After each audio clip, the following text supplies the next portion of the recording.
سمجھتے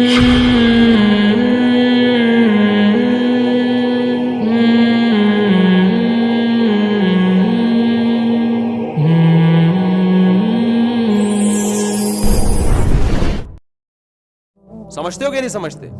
دوسری بات اصول یہ ہے ہمیشہ کہ اگر ایک کام آپ سے جلدی نہیں ہو سکتا تو کبھی بھی غلط طریقہ اختیار کر کے اس کام سے ہمیشہ کے لیے محروم نہ ہو. بعض لوگ کہتے ہیں نا، ہم جب کہتے ہیں کہ پاکستان میں تبدیلی اس طرح آئے گی، کہتے ہیں اس طرح تو 100 سال لگ جائیں گے. ہم کہتے ہیں نا بھائی یونیورسٹیاں بناؤ. جامعۃ الرشید کا ایک موٹیو ہے کہ بھائی دینی مدرسے ایسے ہونے چاہیے کہ 70% دینی تعلیم ہو، 30% دنیاوی، اور یونیورسٹیاں ایسی ہونی چاہیے کہ 70% دنیاوی تعلیم ہو، 30% دینی. جتنے مسٹر نکل رہے ہیں 70% مسٹر ہوں، 30% مولوی بنا دو ان کو. اور جتنے مولوی تیار ہو رہے ہیں 70% مولوی ہوں، 30% کیا بنا دو؟ مسٹر بنا دو. یہ ان کا ایک نظریہ ہے، صحیح بھی ہو سکتا ہے، غلط بھی ہو سکتا ہے. اگر آپ کو اختلاف ہے تو آپ کہو کہ نہیں ہم دوسرا طریقہ اختیار کریں گے. ان کی ایک رائے ہے. اسی طرح اور بھی دیگر لوگوں کی ایک رائے ہے. تنظیم اسلامی کا اپنا ایک طریقہ کار ہے کہ بھئی ہم اس طرح سے کریں گے. تبلیغ جماعت والوں کا اپنا طریقہ کار ہے. تو بہت سارے طریقے ہیں، سب میں کیا ہے؟ کسی ایک طریقے پہ اڑ کے یہ کہنا کہ اس کے علاوہ سب غلط ہیں، بھائی یہ اس کی علامت ہے کہ 100% کون غلط ہے؟ آپ. اب جب ان کو کہا جاتا ہے تبلیغ جماعت کا ایک طریقہ ہے، جامعۃ الرشید کا ایک موٹیو ہے، فلانا کا ایک، تو کہتے ہیں ابے اس طرح تو 100 سال لگ جائیں گے پاکستان میں تبدیلی آتے آتے. نہیں یہی بات سمجھ میں. ابے یعنی اس کا مطلب یہ ہوا کہ ابھی یونیورسٹیاں کھلیں گی، پھر ان میں دینی تعلیم ابھی تو کھلیں گی، ایک آدھ کھلی ہے ابھی تک، پہلے وہ رجسٹرڈ ہوں گی اتنا ٹائم، پھر یوں اور پھر اس کے بعد وہ پھر بچے، ابھی یہ نسل تو ایسے ہی مر جائے گی، اگلی نسل آئے گی، پھر اگلی نسل میں 70% مولوی، پھر وہ پتہ نہیں ہو کون سی باتیں. بھائی 100 سال لگ جائیں گے اس میں. لہذا یہ طریقہ ٹھیک نہیں ہے.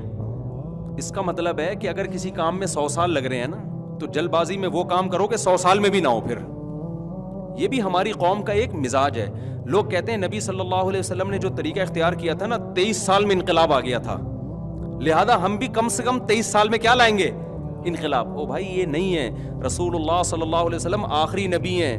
آپ کی ذمہ اللہ نے عمر تھوڑی دی اور آپ کے کام میں بے انتہا برکت رکھی ہے، لیکن آپ صلی اللہ علیہ وسلم کی سیرت میں ہمیں یہ بتا دیا کہ 23 سال میں جو طریقہ کار ہے نا، وہ طریقہ چینج نہیں ہوگا، چاہے 2300 سال لگ جائیں تمہیں. طریقہ میتھڈ یہی ہے.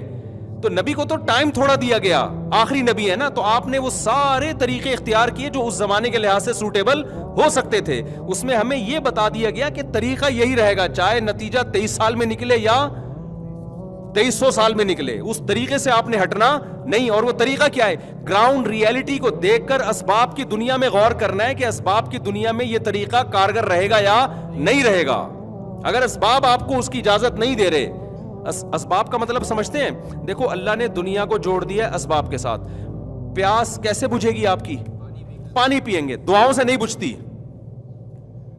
ایک آدمی کہے مجھے چونکہ بہت پیاس لگ رہی ہے، اب میں کنویں میں، وہ ادھر کنواں ہے، اس تک پہنچنے میں مجھے 6 گھنٹے لگ جائیں گے. یار تو بڑی ٹینشن والا کام ہے یار.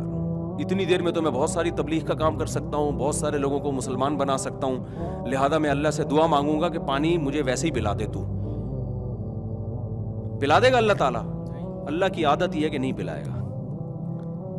اللہ کہیں گے جیسے تمیز سے ساری دنیا پانی پیتی ہے نا، تو تجھے بھی پانی، چاہے تو مبلغ ہے، چاہے تو مفتی ہے، چاہے تو بزرگ ہے، چاہے تیرے پاس ٹائم ہے یا نہیں ہے. دنیا کو اللہ نے کس سے جوڑ دیا ہے؟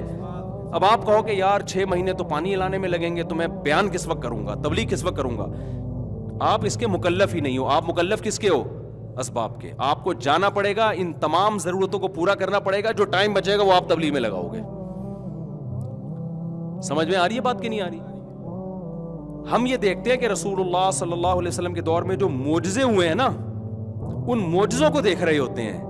معجزہ اللہ کی طرف سے ہوتا ہے، اس میں پیغمبر کی مرضی بھی شامل حال نہیں ہوتی. پیغمبر کو حکم ہے گراؤنڈ ریئلٹی کو دیکھ کر اسباب کے تانے بانے جوڑ کر آپ نے فیصلہ کرنا ہے. باقی اگر معجزہ دکھانا ہوگا وہ کون دکھائے گا؟ اللہ دکھائے گا. وہ اللہ کی مرضی ہے، وہ اللہ نے کیسے کرنا ہے. جو کام اللہ کا ہے اس میں ہم اپنے آپ کو آزمائش میں ڈال رہے ہیں, ہم اس پہ نظر رکھے ہوئے ہیں. جو اللہ نے ہمارے ذمے لگایا ہے اس میں ہم دلچسپی نہیں لے رہے. نہیں آ رہی بات میرا خیال ہے سمجھ میں؟ تو دنیا میں اللہ کا اصول ہے, جو کامیابی کے اسباب اختیار کرے گا, چاہے وہ مذہبی کامیابی ہو یا دنیاوی کامیابی ہو, کامیابی اس کو ملے گی. جو اسباب اختیار نہیں کرے گا اس کو کامیابی نہیں ملے گی. یہ اللہ کا بنایا ہوا قانون ہے. جو روٹی کھائے گا اس کا پیٹ بھرے گا, نہیں کھائے گا الٹا لٹک کے دعائیں مانگے, چلے کاٹے جنگلوں میں جا کے اور وقف کر دے اپنے آپ کو, سب کچھ ملے گا, روٹی نہیں ملے گی, مر جائے گا بھوک سے, اور خودکشی کا گناہ بھی ملے گا اس کو. نہیں آ رہی میرا خیال ہے پاس. ہمارے ایک دوست تھے, وہ تبلیغ میں نئے وقت لگا کر آئے نا. اب تبلیغ کے اکابر تو یہ باتیں نہیں سکھاتے, ان پہ مسالہ لگ گیا زیادہ. وہ اب اکابر سے بھی آگے نکل گئے. بعض لوگوں پہ مسالہ زیادہ لگ جاتا ہے, جون پور کے قاضی بن جاتے ہیں. آ کے ہماری مسجد میں بیان کر رہے ہیں کہ تم اگر جو ہے نا اللہ کے راستے میں نکلو گے تو بیوی بچوں کا اللہ خود کفیل ہو جائے گا. یعنی ان کے خرچے پانی کی ضرورت, ان کو خرچہ پانی دینے کی ضرورت نہیں ہے, بس اللہ کے راستے میں نکلو, پیچھے اللہ ان کو خود کھلائے گا, اللہ پہ توکل کرو. ہمارے استاذ بھی وہ تبلیغ میں بہت وقت لگاتے تھے, عالم تھے وہ, انہوں نے پکڑ لیا اس کو بیان کے بعد. انہوں نے بولا اللہ کے بندے کہ یہ تبلیغ کے اکابر کی تعلیمات نہیں ہے. اس طرح کی چند چیزیں لوگ دیکھ کے نا تبلیغ سے بدگمان ہوتے ہیں. تبلیغ سے بدگمان, یہ ایک آدمی ہے نا, یہ اس کو مسالہ جون پور کا قاضی بن گیا ہے, یہ مسالہ زیادہ لگ گیا ہے. یہ تھوڑی کہ تبلیغ والے یہ چیزیں سکھا رہے ہیں. تبلیغ میں جب آپ جاؤ گے تو وہ تو پہلے یہ دیکھتے ہیں یونیورسٹی سے چھٹیاں ہیں یا نہیں ہیں. ہم نے خود ایسے کتنے لڑکے گئے ہیں, وہ بتاتے ہیں کہ انہوں نے ڈرائیور سے ہمیں واپس کیا کہ آپ کی یونیورسٹی کی بھی چھٹی نہیں ہے, پڑھائی آپ کی ہر جگہ ضائع ہو جائے گی, تو آپ جاؤ چھٹیوں میں آنا. وہ تو خود سکھا رہے ہوتے ہیں. لیکن نیچے بعض لوگوں کو مسالہ زیادہ, اس کو مسالہ اتنا لگ گیا, اس نے کہا کہ بھائی بیان میں کہہ رہے کہ بھائی کہ جو ہے نا وہ آپ بیوی بچوں کی پرواہ چھوڑ دو, تبلیغ میں نکلو, کھلائے گا کون؟ اللہ, کیونکہ اللہ پہ توکل کرو گے. تو ہمارے استاذ مفتی بھی تھے, انہوں نے پکڑ لیا اس کو, کہنے لگے خدا, وہ تھے بھی پٹھان, اب وہ بڑے غصے والے نا, ایسی بڑی بڑی آنکھیں نکال کے نا جب کسی کو دیکھتے تھے لوگ ڈر جاتے تھے. ایک دن میں نے اسے یہاں بیان کروایا, لوگ کہہ رہے ہیں بھائی بہت خطرناک استاد ہیں. وہ نا ان کی آنکھیں بھی بڑی بڑی, اچھا طبیعت میں جوش بھی بہت ان کے, ایسے کر کے نا وہ غصے میں. انہوں نے بلا لیا اس کو, گڈی میں سائڈ دلاؤ.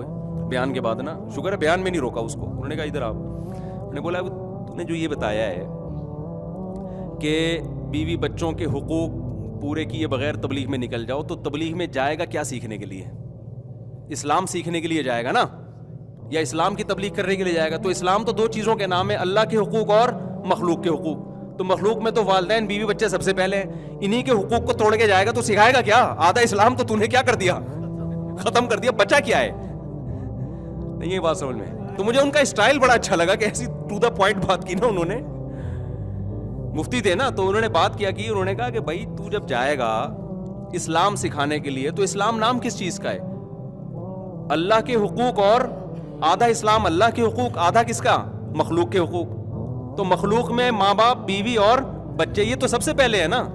تو انہی کے حقوق توڑ کے جب تو تبلیغ میں جائے گا تو آدھا تو اسلام تو نے کیا کر دیا, ختم ہی کر دیا. اب سکھائے گا کیا لوگوں کو؟ انہوں نے کہا یہی چیز تو آپ تبلیغ میں نکلتے ہو سکھانے کے لیے کہ اللہ کے حقوق بھی پورے کرو اور ماں باپ اور بیوی بچوں کے حقوق بھی پورے کرو. تو یہ تو کرنے پڑیں گے, تو فرض عین ہے. سمجھ میں آ رہی ہے بات کہ نہیں آ رہی؟ تو اب اس میں بھی کیا ہوا, اس نے مقصد کو کیا بنا لیا, ذریعہ بنا لیا. سوری, ذریعے کو کیا بنا لیا, مقصد بنا لیا. اپنی سوچ سے نا, کہ جو تبلیغ میں نکلنے ہی کو کیا بنا لیا, مقصد بنا لیا. حالانکہ وہ مقصد نہیں ہے, وہ مقصد تک پہنچنے کا ایک ذریعہ ہے. تو اسی, اب مقصد تو ہے کہ اللہ کے حقوق بھی پورے ہوں اور مخلوق کے حقوق بھی پورے ہوں. تو مقاصد پہ کبھی سمجھوتا, سمجھ لو, خوب سمجھ لو, کبھی بھی سمجھوتا نہیں ہوتا, ذرائع پہ سمجھوتا ہوتا ہے. ذرائع میں یہ ہے کہ بھئی ابھی یہ ہے کہ بھئی یہ ابھی جیسے ایک آدمی کو پتا ہے کہ کھانے کو گھر میں روٹی نہیں ہے, میں جماعت میں نکلوں گا تو میں راشن پانی کا انتظام نہیں کر سکتا. تو اس وقت کیونکہ ذریعہ ہے نا, تو ذریعے کو کیا کیا جائے گا, قربان. ذریعے کو قربان کیا جائے گا. اور تبلیغ کے اکابر بھی یہی کہتے ہیں, بھائی وہ پوچھتے ہیں کہ کیا گھر میں کیا انتظام کر کے جا رہے ہو, کتنے پیسے چھوڑ کے جا رہے ہو, اگر کہ کچھ بھی نہیں چھوڑ کے جا رہا تو وہ کہیں گے بھائی پھر وہ جانے نہیں دیتے. وہ کہہ رہے ہیں پہلے انتظام تو کرو نا, گھر میں کھانے پینے کا انتظام کرو. تو اسی طرح خوب اچھی طرح سمجھ لو، بات سے بات چلتی ہے، میرا اصل بیان ہی رہ جاتا ہے، لیکن یہ ساری باتیں کام کی ہوتی ہیں نا. ہم نے کیا ہم نے وہی بات ہے نا، مقصد کو دیکھنا ہے نا، ذریعے کو تھوڑی دیکھنا ہے یار. جو مقصد ہے نا وہ تو یہی ہے کہ دین کی نالج آئے اور عمل کی توفیق ملے نا. تو وہی ہے نا، کانسیپٹ کلیئر ہوں بہت ساری چیزوں میں. تو ہمارے ہاں بہت بڑا مسئلہ کیا ہے، مقاصد کو ہٹا کے ذریعے کو کیا بنا لیتے ہیں، مقصد. ہم رسول اللہ صلی اللہ علیہ وسلم کی سیرت میں دیکھتے ہیں، جو آپ کی 10 سال کی سیرت اور 13 سال کی، تقریباً یہ 23 سال کی سیرت میں آپ کو قدم با قدم یہ ملے گا کہ آپ نے کسی ایک طریقے کو فوکس نہیں کیا. جہاں آپ نے سمجھا تلوار میں فائدہ ہے وہاں کیا تلوار، جہاں آپ نے سمجھا جنگ کو ٹالنے میں اسلام کا فائدہ ہے وہاں جہاد کے اتنے فضائل بیان کرنے کے باوجود بھی آپ نے جنگ کو ٹالا ہے. یہودیوں سے سلوک کیے جو اسلام کے سب سے بڑے دشمن، ان سے آپ نے معاہدے کر لیے، سلوک کر لی. اور پہلی ہجرت کہاں ہو رہی ہے؟ غیر مسلم بادشاہ کے پاس. نہیں یہی بات سمجھ میں، اسلام نازل ہو رہا ہے، قل هو اللہ احد نازل ہوئی نا، یہ تو ابتدائی آیات میں سے ہے. اللہ الصمد لم یلد، اس نے کسی کو نہیں جنا، ولم یولد، نہ وہ جنا گیا. عیسائیت کی نفی ہو رہی ہے کہ نہیں ہو رہی سورہ اخلاص میں اتنے واضح لفظوں میں؟ لیکن صحابہ کرام پر جب ظلم ہوا مکہ میں تو عبداللہ بن مسعود اور حضرت جعفر طیار رضی اللہ عنہما ان کے وفد کو تیار کر کے عیسائی بادشاہ کے پاس بھیجا جا رہا ہے پناہ کے لیے، جو نجاشی ہے. بہت مشکل ہے بھائی بات سمجھانا. کس کے پاس بھیجا جا رہا ہے؟